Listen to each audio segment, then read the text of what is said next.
Ladies and gentlemen, Morning. welcome to our regular directional weekly meeting, and I would like to inform you that the Vice Mayor will be in Malaysia. Because I'm supposed to be in Malaysia, I was invited by the state to represent our city there.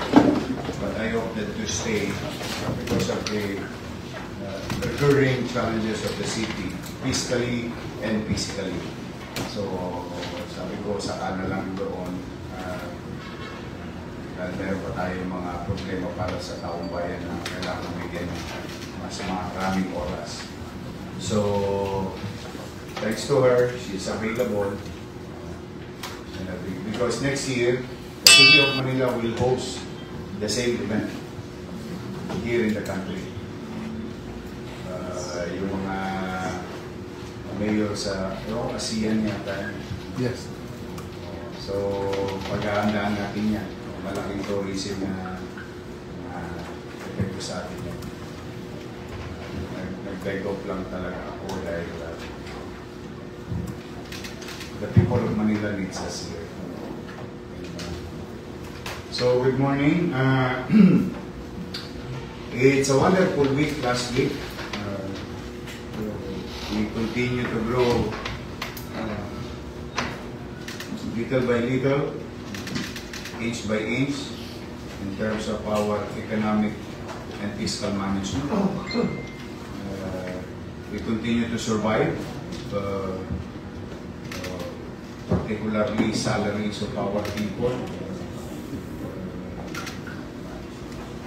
And hopefully, magtuloy-tuloy with your help. Your help. Malaking challenge natin ngayon is the leptospirosis. It seems it's being underrated pero sa totoo, flooded na yung ating mga emergency rooms. Santa Ana Hospital is flooded with patient. Hospital ng Manila is flooded with patient. Sa emergency, a lot of hospitals, and kanina kausap yung director ng Tondo Medical, high traffic din ang kanilang emergency room. Halo-halo, no? Pulmonya, ubo, leptos. Parang may talagang pagtapos talaga ng bagyo, yun ang challenge sa ating healthcare. Nachuchoke. Nachuchoke tayo sa volume. But may awa ang Diyos, sana we continue to deliver quality services to our people because they need us. Sana makatawid tayo ulit. Kasi may isa pang incoming problem, ang Metro Manila, hindi lang Maynila. Last week, I've been doing rounds, preparing for inevitable. And I will tell you soon what will be the biggest problem of Metro Manila. I'm talking of Metro Manila, not Manila. I've heard there is an ongoing meeting for the past so many days. Pero bago pa dumating yung worst, I would like to inform each and every one of you, we are now, at the very least, preparing, building facilities, preparing our logistical ability to confront the problem, but it's gonna cost us again more cost. But it speaks of again of our care for our people with regard to sa kalusugan. Kasi pag pinabayaan yun, lalong lalala ang sitwasyon ng kalusugan ng ating mga kayan. So bago po dumating yun, inaabakan ko na. Kaya last week kami ni Cesar, halos hindi kami magkanda-ugaga. But ngayon, we continue to build the facility. Hopefully, hindi nila madesisyonan ng mga nakatataas agad-agad. Kasi will greatly affect the health situation, lalo na ng mga may sakit at matatanda at bata. Kaya hindi ko makuha magbakasyon o mamasyal, and that goes to everyone. Cancel lahat ng trip. Huwag na kayong umasa pa. Get married. Particular na ako, kayo ay nasa health sector. Kasi talagang it's gonna be something. Yeah. So, pagpasensyaan nyo na. Bagay, hindi ko naman yan inaakang sa inyo.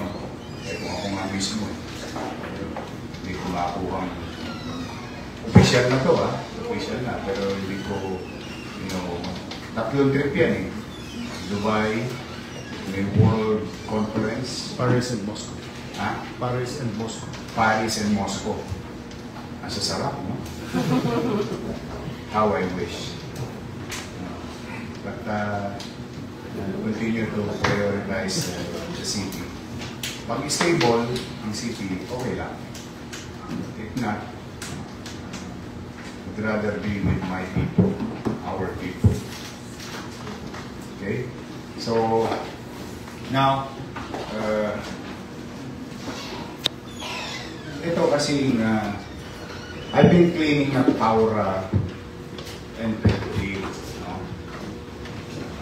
Paulit-ulit na lang. Paulit-ulit na lang. Kapasensya tayo. Kasi kawawa naman yung PGH saka DOJ. Eh, talagang tinatambayan eh, ng mga sniper.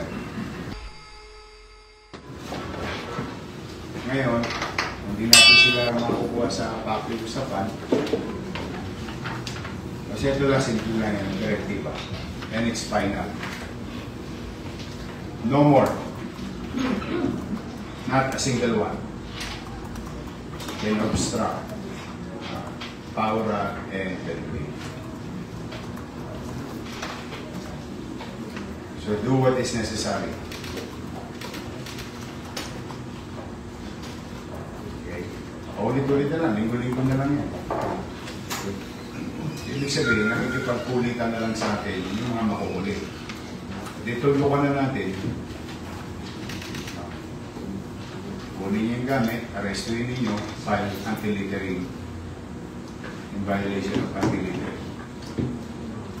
Wala na, hindi na natitino yan. Eh ako, hindi ako mapapagod.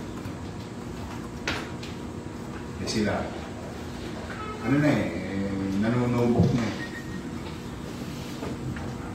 Tat, Paura, Pedro Gay.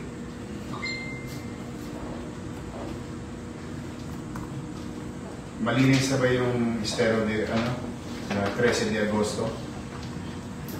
Malinis na? Yes, sir. Na-flash. Nakita niyo ba itsura ng 13 de Agosto? Hindi na madaanan ng tao. Oh. Maintain it that way. Ito lang, speaking of the same thing, Tol, sa likod ng Tondo Medical, Maynila pa yun. May mga gago na ginitan yung kalsada. So, Andres, Samonte, Pustol. So, police, traffic, MDTEO, and MTPB. Asetilin nyo lahat yung public road na may gate at ginawa ng parking. Ito lahat, kumpiskay lahat. Lahat ngayon ng silang sakyan na tinambay nila doon. Make it as a donation.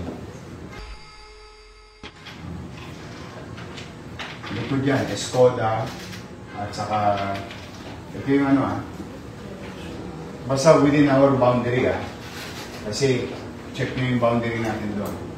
Boundary ng Labotas at Manigayan.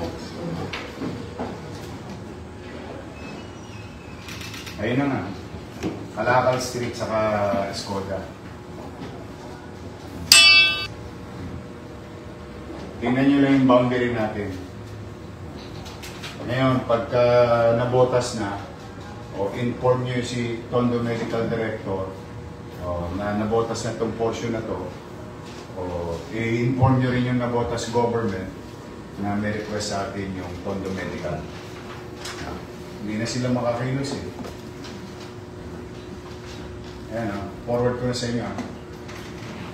Clear everything of any obstruction. Hospital yan eh. Tapos yung isang loko-loko, ginawa niya parang private parking niya, nilagyan niya pa ng gate ng kalsada. Kaya yung mga barangay chairman na naglalagay ng gate, sa totoo lang, bawal yan. Roads, alleys, boulevards, kaliro, nagbiyan, nakapos. Tapos puntahan nyo nga yung kila Castro, doon sa bagong barangay. Kausapin nyo yung taong bayan doon. Puro gate doon eh. May isa, may nakita akong nag-viral na video. Nung lalabas na yung mga taong bayan na nakatira sa loob. Doon sa may bagong barangay, pagpaliwanagin niyo yung barangay chairman, anong authority niya, ba't niya nilagyan ng gate, yung kalsada ng lungsod ng Maynila. Pagpaliwanagin niyo na, kasulatan niyo na yan. Kasi hindi makadaan dahil wala susi. E paano pag may aberya? Sa may Zamora, dating chairman dyan yung Michi Castro, kapatid niya natin ngayon. I-check nyo ngayon yan, pagpaliwanagin nyo anong ordinansa, anong batas ang nagsasabi na pwede lagyan ng gate ang kalsada.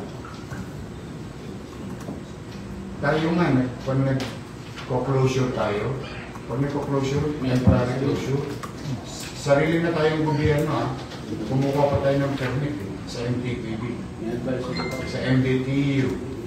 Kumuha pa tayong permit, temporary closure lang Ibig sabihin, may event, katulad may construction.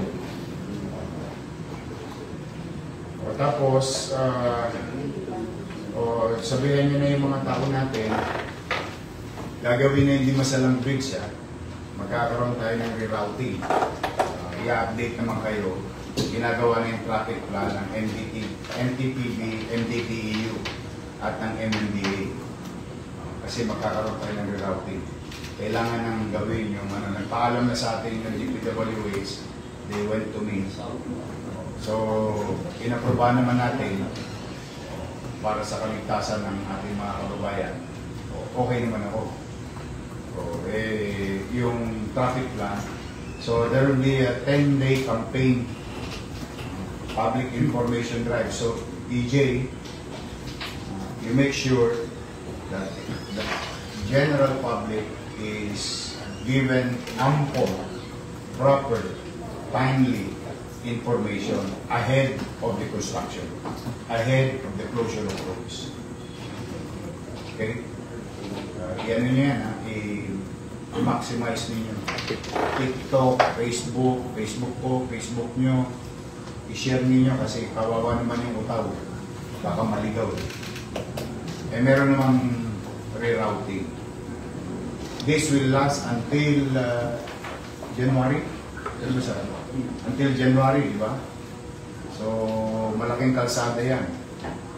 Pero tuloy kasi yung gagawin. Safety ng tao muna. So, tayo na magbayad ng hirap sa traffic, pero yung safety ng tao mahalaga. Kasi medyo kailangan ng ayusin yung dito. Okay? So, okay na tayo dyan, yung power at saka okay.